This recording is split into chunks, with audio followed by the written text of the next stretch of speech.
In the frozen silence of the Mongolian steppes, where the wind never rests and the sky stretches without end, a child was born in a small nomadic tent. His name was Temujin. No one in that quiet camp could imagine that this fragile boy, wrapped in worn furs, would one day shake the world. There were no golden crowns, no cheering crowds, only the sound of horses breathing in the cold and a lonely fire fighting the night. Life on the steppe was a test of survival. Hunger, snow, and wandering tribes shaped every heartbeat. Temujin learned early that only the strong are remembered and the weak disappear into the wind. Yet in his silent eyes there was a spark, small but unbroken. He began to feel that his life was meant for something far beyond the narrow world of grass and ice. At night, he lay awake beneath a sky full of stars, listening to the whispers of the wind. It was as if the land itself was speaking to him, telling him that unity would one day rise from chaos. He did not know how, and he did not know when, but he believed. In that cold and empty world, a storm was slowly forming, not of clouds or thunder, but of will, patience, and destiny. And one day, the world would know that storm by a single name: Genghis Khan. Temujin's childhood was not a tale of warmth or comfort. After his father died, his family was abandoned by their tribe and left to survive alone on the empty steppe. The nights were colder, the hunger deeper, and silence became their closest companion. Temujin, still only a boy, learned that the world would not offer mercy to those who begged for it. He carried water from frozen rivers, gathered dry grass for fire, and watched his mother divide the last pieces of meat among his younger brothers. There were days when the wind was their only food, and the stars their only shelter. Yet in those silent nights, something stronger than despair began to grow inside him: endurance. Once he was captured by another tribe and tied with a wooden collar to prevent escape. But he did not cry or scream. He waited, he watched, and when the chance came, he broke free, not with strength but with patience. From that moment on, he understood a truth that would shape his life. Victory belongs not to the strongest body, but to the strongest will. The steppe did not raise him with kindness, but it raised him with purpose. And that purpose was waiting, quietly, just beyond the horizon. The Mongolian steppe was vast, but the tribes who lived upon it were divided by fear, pride, and old rivalries. Each clan fought for grazing land and water, never thinking beyond its own survival. Raids, broken alliances, and betrayal were as common as the rising sun. In such a world, no tribe dreamed of unity, until Temujin did. He did not begin with a sword. He began with a promise of fair leadership, where loyalty mattered more than blood, and where a man was judged not by his family name, but by his courage. Some laughed at him, others listened, a few followed. Around small campfires beneath the open sky, Temujin spoke of a different future, one where the tribes rode together instead of against each other, a future where children slept without fear of a midnight raid. Slowly, warriors from rival clans joined him, not because he was the strongest, but because he was the first to offer something greater than survival: purpose. He shared food with the poor, defended the weak, and punished betrayal no matter who committed it. And so, the winds across the steppe began to change. For the first time in generations, scattered tribes started to move as one. The storm of unity was beginning to form. The tribes had gathered on a wide and silent plain, Banners fluttered in the cold wind, and the smoke of distant fires drifted across the morning sky. Warriors stood in quiet rows, their horses breathing clouds of mist into the air. They were waiting, not for a battle, but for a decision that would change history. Temujin stepped forward. He did not raise his voice. He did not promise glory or riches. Instead, he spoke of order, loyalty, and a future where the Mongols would stand as one people instead of scattered clans. His words were calm, but they carried the weight of every hardship he had survived. Then, slowly, the chiefs of the tribes bowed their heads. One after another, they accepted him as their leader. In that moment, he was given a new name, a name the world would never forget. Genghis Khan, the universal ruler. There were no shining crowns or stone palaces, only the open sky and the endless steppe. But from that silent gathering, an empire began to breathe. Around him, warriors struck the earth with their spears in salute, and the wind carried his new name across the plains like the first whisper of a coming storm. After the tribes accepted him as Genghis Khan, the steppe grew quiet, but only for a moment. Unity meant little if it could not survive beyond words. To prove its strength, the new Khan turned his eyes toward the neighboring tribes that refused his call. The warriors gathered at dawn. Their horses stood ready, breath rising in the cold air like smoke from sleeping fires. There were no loud speeches, only calm commands and silent determination. The first campaign had begun. They moved like shadows across the grasslands, swift, precise, and unseen until it was too late. Villages that once mocked the idea of a united Mongol people now watched dust rise on the horizon, followed by the thunder of hooves. But even in victory, Genghis Khan was not driven by blind rage. Those who surrendered were spared and welcomed under his banner. Those who resisted felt the weight of discipline, not chaos. These early campaigns were not meant to destroy, but to send a message. The Mongols were no longer wandering clans. They were becoming a nation. And as the sun set over the steppe, the wind carried the whisper of something greater, something the world had not yet seen, but soon would. The first true test of Genghis Khan did not come from the steppe, but from the cities of the Khwarazm Empire.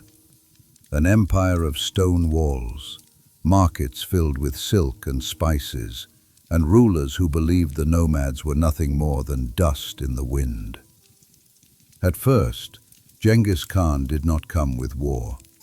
He sent merchants and ambassadors, offering peace and trade. But the Shah of Khwarazm saw this gesture as weakness.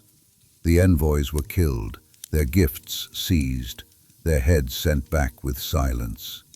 That night, the Khan sat beside a quiet fire. He did not shout. He did not curse. He simply said, "They answered with blood. We will answer with history." Then the Mongol armies moved, not as raiders, but as a storm guided by purpose. Across deserts and rivers, through heat and sand, they advanced with calm precision. Cities that resisted were crushed. Cities that surrendered were spared. The world watched in disbelief. The riders from the cold steppe were conquering kingdoms of stone and gold. This was no longer a story of tribes. It was the beginning of an empire written in ash and memory. After the first cities of Khwarazm fell, the Mongol armies did not stop. They moved deeper into Central Asia, into lands of scholars, traders, gardens, and ancient stone walls. But soon, those streets would grow silent. Towns that chose to resist were left in ashes, towers collapsed, marketplaces turned to dust, and only the wind remained to tell their stories. Along the old trade roads, The smoke of distant fires rose into the sky like dark prayers. Yet, this was not mindless destruction. Genghis Khan ordered that scholars, engineers, doctors, and artisans be spared. They were brought under his protection, taken across deserts and mountains to serve a new world he was building. A world not just of conquest, but of order. Travelers spoke in whispers. Where the Mongols pass, no sound remains but the wind. But they also said, where the Khan rules, the roads are safe, and no thief dares to speak. Central Asia was not only conquered, it was quieted, and in that silence, the foundations of a new empire began to take shape. The strength of the Mongols did not lie in the size of their armies, nor in the sharpness of their swords. Their true power was speed, calm, silent, and deadly. They moved like wind across the steppe, appearing and disappearing before their enemies could understand what had happened. Genghis Khan divided his warriors with precision. 10 men became a unit, 10 units became 100, and so on. Every man knew his place. Every signal, whether a horn, a flag, or a torch in the night, meant a move that had been practiced again and again. They attacked quickly, but what frightened their enemies most was this: they could also retreat quickly, making it seem like defeat, only to return from another direction like a storm reborn. They used fast horses, hidden scouts, and relay riders who carried messages across thousands of miles without rest. No wasted motion, no confusion, only purpose. To the people of the cities they conquered, it seemed like magic. To the Mongols, it was simply discipline. This was not chaos, it was war, taught by the silence of the steppe, mastered by the will of a single man. Long before the Mongol armies reached a city, their shadow arrived first, carried not by riders, but by stories. Tales of walls falling in a single day, of cities turned silent under grey skies. Fear became the first messenger of Genghis Khan. He understood that a terrified enemy is already half defeated, so he sent warnings.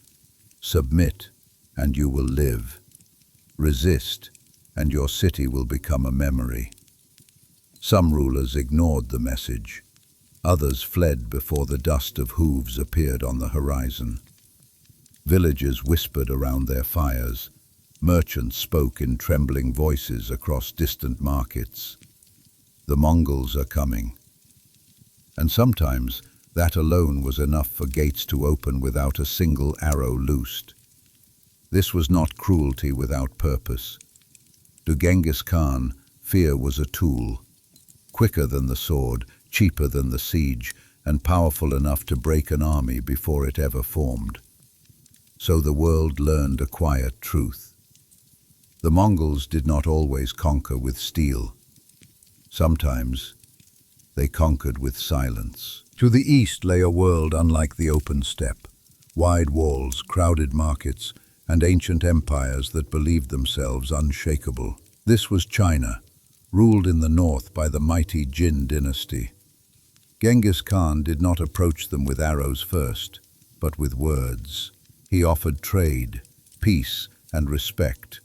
The answer was rejection.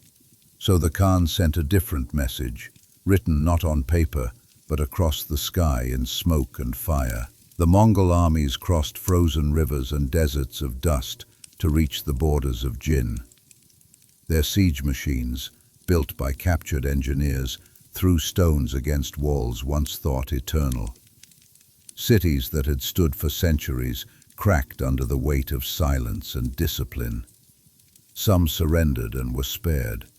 Others resisted and vanished from the map. Genghis Khan did not shout in victory. He stood upon a quiet hill and looked at the fallen city below. To him, this was not the end of a dynasty. but the beginning of a new world. And far beyond those walls, in the still air of Asia, a question began to rise. If the great cities of China could fall, who in this world was safe? Before a single Mongol horse rode into Europe, fear arrived first. From the distant east came travelers and broken soldiers with stories no one wanted to believe. Cities swallowed by fire, kingdoms wiped from their maps, armies defeated before they could even form a shield wall. They spoke a name few could pronounce, but none could ignore. Genghis Khan. Across the kingdoms of Eastern Europe, church bells rang not in celebration, but in warning. Kings gathered in stone halls, asking the same unanswered question. Who are these riders from the edge of the world? The priests whispered that they were a punishment from God. The warriors said they were demons from the steppe. And yet, no one had seen them, only smoke on the horizon and silence where villages once stood. The Mongols had not reached Europe, but their shadow had. In cold winter nights, as winds struck the castle walls, people would wake and listen, thinking they heard distant hoofbeats across the snow. Not the sound of war, but the sound of something far older. Destiny coming from the east. An empire cannot survive on strength alone. Genghis Khan understood this better than any ruler of his time. Across the endless lands he conquered, he built a network that moved faster than armies, a chain of relay stations known as the Yam system. Every few miles, a fresh horse, food, water, and a watchful guard waited. Messengers could travel hundreds of kilometers in a single day, carrying orders, maps, and secrets. But messages were not the only thing carried across the steppe. There were eyes and ears as well. Disguised as traders, monks, or travelers, Mongol scouts gathered information from distant cities. How many soldiers they had, how high their walls were, how afraid their people seemed. These silent shadows returned with knowledge more valuable than gold. Thanks to this network, the empire breathed like a single living being, its heart in Mongolia, its hands stretching from China to the edge of Europe. No army moved without reason. No city fell without being seen first. And no secret stayed hidden for long. Conquest may build an empire, but only law can keep it standing. Genghis Khan knew this, so he created a code of rules, not written on paper, but carried in memory and fear. It was called Yasa.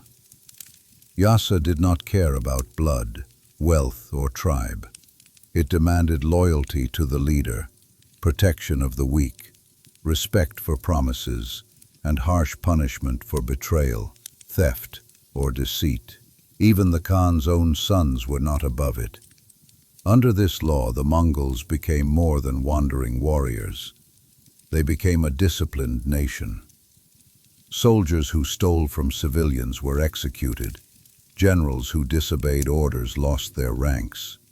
Messengers and traders were protected by law, no matter their origin. Religious freedom was allowed, but disrespect was not. Yasa was simple, unforgiving, and fair. It was the invisible thread that held together lands, stretching from snowy mountains to burning deserts. And in the silence of the night, by the light of the campfire, warriors whispered it like a prayer.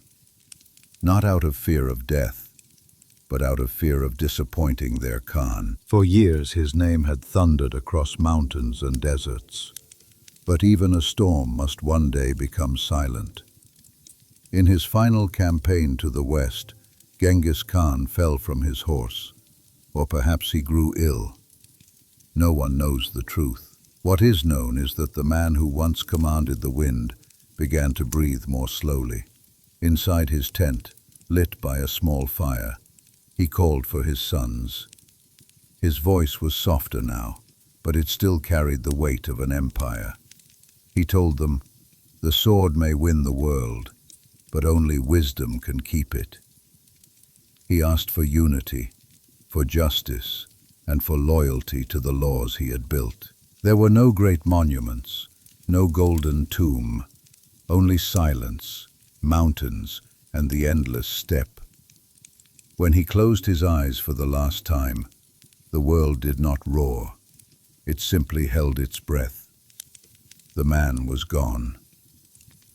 But the legend of Genghis Khan had just begun. Genghis Khan's death did not end his story. It carried it forward. His sons and grandsons rode beyond the horizons he once knew, across Russia, Persia, the Middle East, even to the gates of Europe. Under their banners, the Mongol Empire became the largest land empire the world has ever seen. But land was not his only legacy. He built safe roads where merchants could travel from China to the Mediterranean. He protected trade, allowed different religions to live side by side, and created laws stronger than bloodlines. Knowledge, silk, ideas, and inventions crossed continents because the steppe had united the world. Some remember him as a destroyer. Others see him as a creator of a new age. But whether spoken in fear or respect, his name still echoes through time. In windswept plains, in forgotten ruins, in the way nations rise and fall. Empires vanished, roads faded, but the legacy of Genghis Khan still rides with the wind.